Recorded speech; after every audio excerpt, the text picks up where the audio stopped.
তো সাজেকের রাস্তার অভিজ্ঞতা যদি বলি, কি অবস্থা এটা, আমার বিশ্বাসই হচ্ছে না যে কোন রাস্তা এরকম খাড়া হইতে পারে।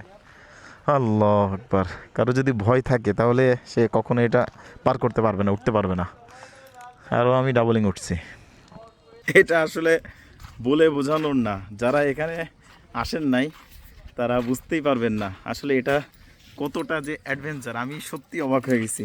এতদিন তো শুধুমাত্র ভিডিওতে দেখছি, আর বাস্তবে বাইক রাইড করে মানে এটা যে আনন্দ উপভোগ করছি তাই না, আমি প্রচুর পরিমাণ ভয় পাইছি।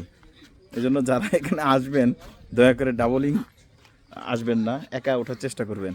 বিশেষ করে আপনার লাস্টের যে 3-4 কিলোমিটার রাস্তা, এটা সত্যি অনেক ভয়ঙ্কর ছিল।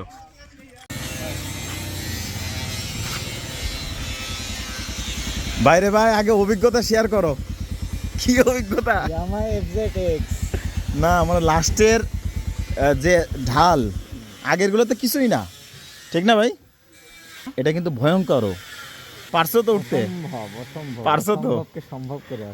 তো বিস্তারিত ইনশাল্লাহ এই রাস্তায় ওঠার ভিডিও আপনাদের সামনে খুব শীঘ্রই আনবো। তো দেখতে আমার ইউটিউব চ্যানেল এবং ফেসবুক পেজে চোখ রাখতে পারেন।